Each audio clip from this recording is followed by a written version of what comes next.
Afternoon students. आज के lecture में हम जो सक्सेसिव डिफरेंशिएशन का चैप्टर हमने स्टार्ट किया हुआ है डिफरेंशियल कैलकुलस में उसको कंप्लीट कर लेते हैं। और इसमें हम लीबनिज़ थ्योरम की मदद से जो एक्सरसाइज हमने की थी उसी का आगे उसको हम एक्सटेंड कर रहे हैं। और उसमें जो आपको nth डिफरेंशियल कोफिशिएंट की वैल्यू निकालनी है वो ओरिजिन पे निकालनी है। तो आपको y n at 0 इस एक्सरसाइज में जो क्वेश्चंस हैं उनमें आपको क्या फाइंड आउट करना है, उसमें आपको फाइंड आउट करना है y n at 0 value of nth differential coefficient at origin. ठीक है, और इस एक्सरसाइज के साथ ये जो चैप्टर है आपका कंक्लूड हो जाएगा सक्सेसिव डिफरेंशिएशन का। तो आज इसकी एक्सरसाइज को और एग्जाम्पल्स को शुरू कर लेते हैं। ठीक है, पहला एग्जाम्पल है इसमें y is equals to e की power a cos inverse x और आपको फाइंड आउट करना है y n at 0। ये आपको वैल्यू निकालनी है। ठीक है, तो y is equals to e की power a cos inverse x का y1 निकालेंगे जब आप, तो क्या आएगा e की power a cos inverse x।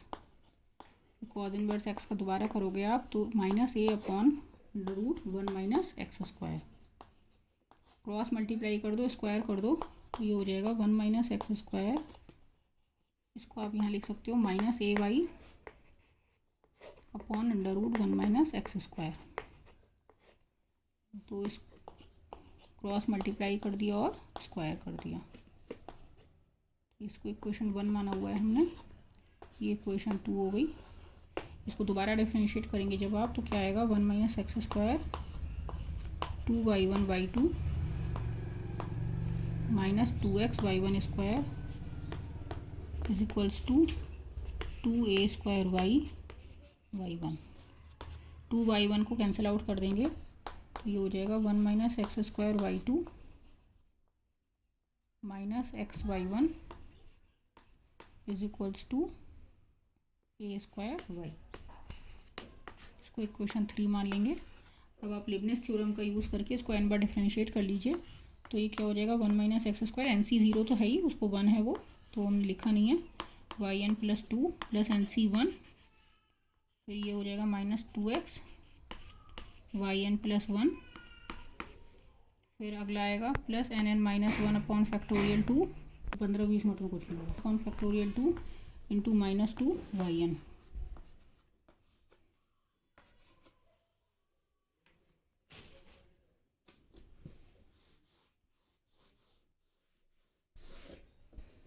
फिर आगे जब आप सेकंड टर्म को डिफरेंशिएट करोगे तो उसको ब्रैकेट में लिख लेते हैं, NC 0 1 हो जाएगा, ये हो जाएगा yn प्लस 1 प्लस NC 1 और x ऐसे ही रहेगा यहाँ, और फिर आएगा yn और x का 1 हो जाएगा, आगे के टर्म्स इसमें 0 हो जाएंगे, है ना, और बराबर में a स्क्वायर yn। ठीक है, अब आप इनको इकट्ठा कर लोगे टर्म्स को जैसे पहले आपने किया था तो ये आपको मिल जाएगा 1 minus x square yn plus 2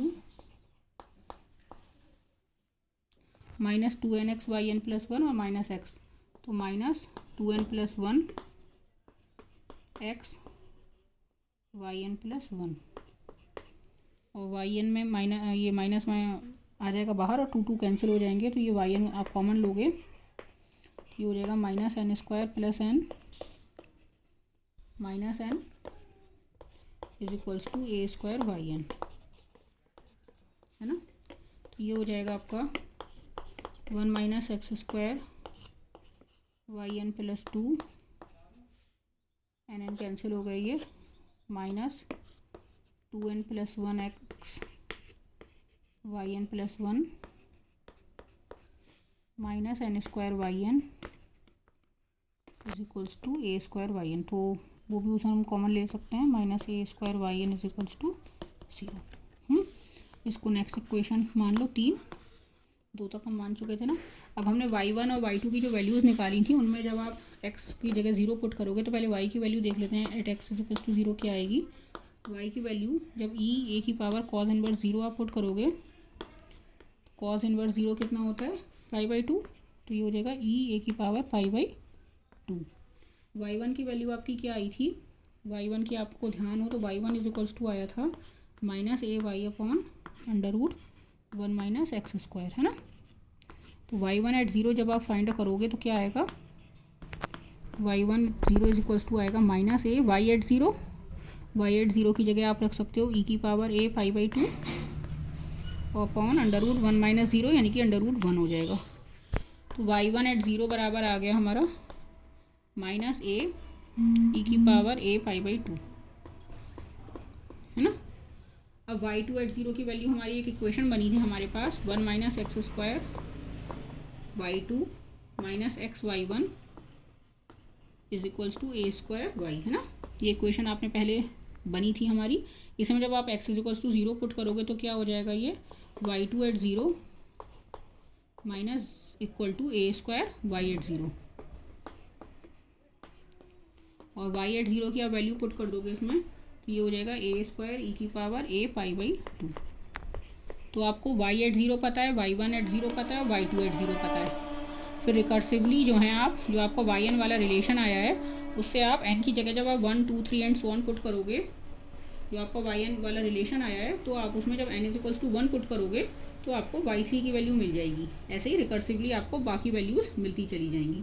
तो अब इसमें दो केसेस बनते हैं कि जब n ऑड है तो वैल्यूज़ किस तरीके से मूव कर रही हैं, और जब n इवन है तो किस तरीके से वैल्यूज़ जा रही हैं, है ना। तो पहले एक y3 एट 0 और निकाल लेते हैं तो उससे आपको थोड़ा आइडिया हो जाएगा। तो n की जगह 1 पुट करने से और x की जगह 0 पुट करेंगे जब हम हमारा जो रिकर्सिव रिलेशन बना है उसमें क्या आएगा 1 minus 0 y3 eight 0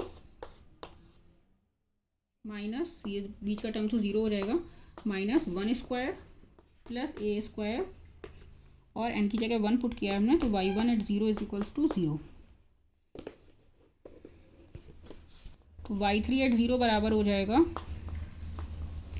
A square plus 1 square y1 at 0। तो ये हो जाएगा y1 एट 0 की वैल्यू थी हमारी माइनस ए स्क्वायर प्लस 1 स्क्वायर और ई की पावर a पाई बाई 2, है ना। इसी तरीके से y5 एट 0 आप निकाल लोगे और फिर जब आप केसेस बनाओगे तो क्या होगा n is equals to even रखोगे तो किस तरीके से आपकी फॉर्म बनेगी, और n is equals to odd रखोगे तो किस तरीके से की फॉर्म बनेगी देखते हैं। जब आप इसमें रखोगे ना रिकर्सिवली तो yn एट 0 की जो वैल्यू है yn प्लस 2 एट 0 1 माइनस 0 और बीच का टर्म तो 0 हो जाएगा is equals to n square plus a square yn at 0। ये आपका रिलेशन बनेगा अल्टीमेटली, है ना। क्वेश्चन नंबर 5 यदि हम इसे मान लें तो अब ये जो लास्ट टर्म है या तो ये 1 पे ख़त्म होगा या ये 2 पे ख़त्म होगा, y1 एट 0 या y2 एट 0 या y एट 0 कह सकते हो आप इवन के टर्म्स में। वो y0 की वैल्यू मतलब y है तो इवन के केस में y एट 0 पे जाएगा और ऑड के केस में y1 एट 0 पे जाएगा, है ना। दो केयर के। तो जब n इवन होगा तो इसको आप यदि n की जगह n माइनस 2 रख लो तो yn का आ जाएगा रिलेशन।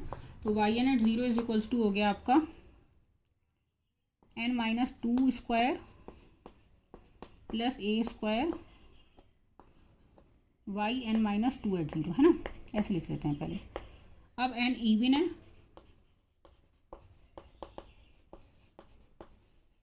तो क्या होगा, तो yn at 0 is equals to होता जाएगा आपका पहले ब्रैकेट में n minus 2 square plus a square, फिर yn माइनस 2 पे फिर वही यही रूल लगाओगे आप, फिर n माइनस 4 का स्क्वायर प्लस ए स्क्वायर हो जाएगा एंड सो ऑन।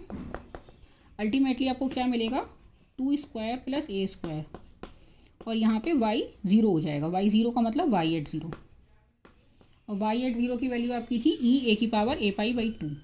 तो ये आपका यहाँ यहीं रख लेती हूँ मैं, वरना एक पूरी लाइन मुझे उतारनी पड़ेगी। तो यहाँ आप रख दोगे e की पावर a पाई बाई 2, है ना।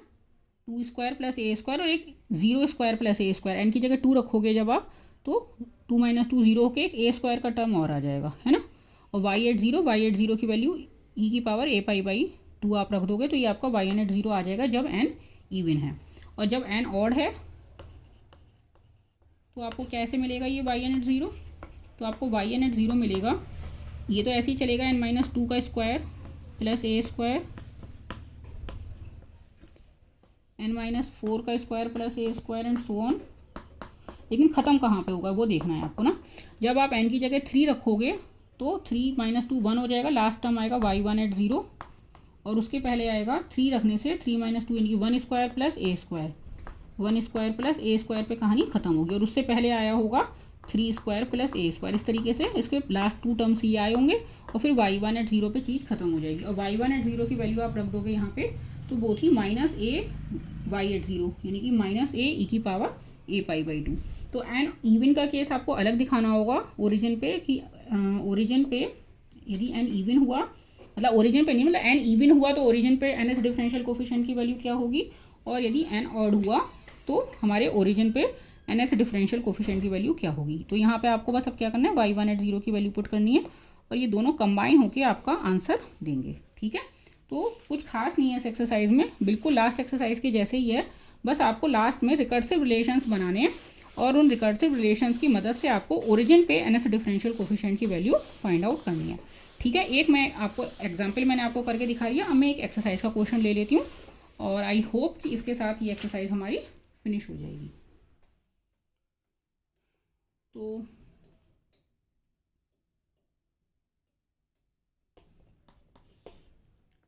y is equals to sine inverse x है, पहले ही एक्सरसाइज ले लिया मैंने। तो आपको y1 एट 0 फाइंड आउट करना है। तो y1 क्या हो जाएगा, 1 upon under root 1 minus x square,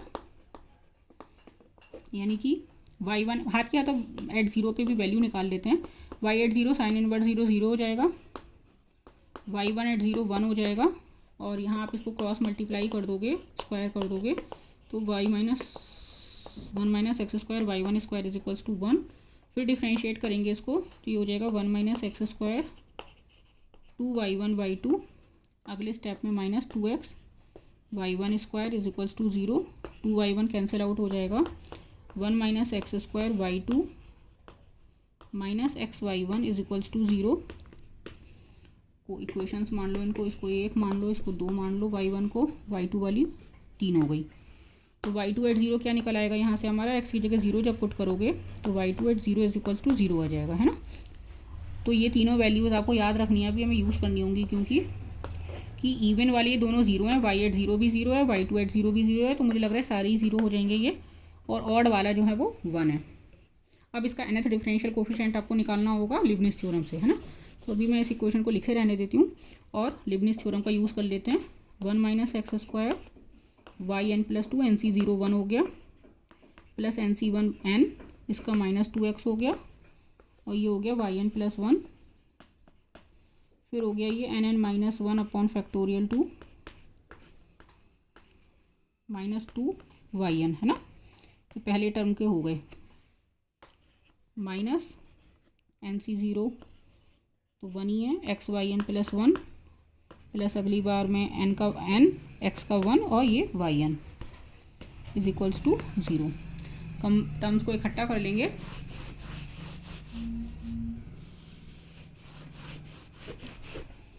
ये हो जाएगा हमारा 1 minus x square Y n plus 2 minus 2nx y n plus 1 minus x y n plus 1, तो ये हो जाएगा minus 2n plus 1 x y n plus 1, n n minus 1 minus minus cancel, minus common ले लो तो N square minus n ये बनना है और प्लस एन ये हो जाएगा, तो एन स्क्वायर बनेगा minus K N square Y N, minus K N square Y N is equals to 0। इसमें आप जब X is equals to 0 put करोगे तो पहला पार्ट हमें यही प्रूव करना था, 1 minus x square Y n plus 2 minus 2n plus 1 x y n plus 1 minus n, ये ठीक है, पहला पार्ट आपका प्रूव हो गया। अब आप इसमें वाई एट वो एक्स 0 पुट कर दो तो y n at plus 2 at 0, ये 0 हो गया, बराबर हो गया n square Y n at 0। तो एन की जगह एन माइनस 2 पुट कर लो यदि, तो वाई एन एट 0 बराबर हो गया एन माइनस 2 का square Y N minus 2 at 0। तो अब यदि एन इवन हुआ तो कैसे होगी चीज़ें, एन इवन हुआ तो वाई एन एट 0 कैसे जाएगा, एन माइनस 2 का स्क्वायर, है ना, फिर जाएगा एन माइनस 4 का स्क्वायर, दो दो कम होते जाएंगे, फिर ऐसे ही एंड सो ऑन, और लास्ट में जब एन की जगह 2 रखोगे तो ये तो 2 माइनस 2 0 हो जाएगा, 4 रख लेते हैं फिर, तो एन की जगह 4 रखेंगे तो y2 एट 0 लास्ट टर्म बचेगा हमारा, और 4 माइनस 2 2 स्क्वायर तक जाएगा, है ना। लेकिन y2 भी 0 ही है, तो यानी कि अल्टीमेटली ये 0 ही हो जाएगा इवन पे। और जब n ऑड होगा तो क्या होगा, yn एट 0 आपका ऐसे ही शुरू होगा, n minus 2 square, n minus 4 square and so on. और जब आप n की जगह 3 रखोगे तो ये y1 एट 0 पे जाएगा और 3 माइनस 2 यानी कि 1 स्क्वायर तक जाएगी कहानी, उससे पहले 3 स्क्वायर आया होगा इस तरीके से। और y1 एट 0 कितना था, 1 था, तो ये आपका हो जाएगा n माइनस 2 का होल स्क्वायर, n माइनस 4 का square and so on 3 square 1 square. ये आपका आंसर हो जाना चाहिए। लेकिन कभी कभी इसको थोड़ा और सिंप्लीफाई कर लेते हैं ये लोग, तो देख लेते हैं एक्सरसाइज में किस तरीके से दिया हुआ है। यही दिया हुआ है, ठीक है। वैसे कभी कभी फैक्टोरियल नोटेशंस में भी कर लेते हैं कि जो मिसिंग टर्म्स हैं उनसे आप मल्टीप्लाई कर देते 2 4 6 से करके, और फिर ये फैक्टोरियल नोटेशन में आ जाता, और नीचे जिन टर्म से आपने ऊपर मल्टीप्लाई किया उनसे नीचे डिवाइड कर दो। तो वो तो मतलब आपको आंसर किस फॉर्म में चाहिए उस पर डिपेंड करता है अल्टीमेटली। यदि आपको फैक्टोरियल नोटेशन में चाहिए तो आप इसमें मिसिंग टर्म से ऊपर नीचे मल्टीप्लाई कर लीजिए न्यूमरेटर एंड डिनोमिनेटर में, और फिर आप इसको फैक्टोरियल नोटेशन में चेंज कर सकते हैं। लेकिन उससे कोई फ़र्क नहीं पड़ता, अल्टीमेट आपका आंसर ये भी सही है। तो एन इवन पे आपका आंसर 0 है और एन ऑड पे आपका आंसर ये है। इसी तरीके से बाकी एक्सरसाइजेस भी आप कर सकते हो, कोई बिल्कुल भी मुश्किल नहीं है ये। जस्ट लास्ट जो आपने एक्सरसाइज किया उसका रिपीटिशन है आधा सवाल तो और उसके बाद आपको रिकर्सिवली चलना है और ओरिजिन पे nth डिफरेंशियल कोफिशिएंट की वैल्यू फाइंड आउट करनी है। एग्जाम्स में इसी एक्सरसाइज से क्वेश्चन आते हैं ज़्यादातर, क्योंकि इस एक्सरसाइज से क्वेश्चन देने का मतलब है कि आपकी बाकी एक्सरसाइजेस के क्वेश्चन भी आपको करना ही पड़ जाएगा, क्योंकि ये थर्ड एक्सरसाइज का क्वेश्चन है तो सेकंड एक्सरसाइज का तो सारा काम आपको करना ही पड़ रहा है। nth डिफरेंशियल कोफिशिएंट तक आपको आना ही है और उसके बाद आपको ओरिजिन पे उसकी वैल्यू फाइंड आउट करनी है। तो उनका सारा पर्पस सॉल्व हो जाता है सिर्फ इस एक्सरसाइज का एक क्वेश्चन देने से। तो इसको आप अच्छे से प्रिपेयर कीजिएगा और पूरे चैप्टर को प्रिपेयर कीजिएगा। मैं जल्दी ही इसका एक टेस्ट पेपर बनाकर आपके लिए अपलोड करूँगी। Thank you very much.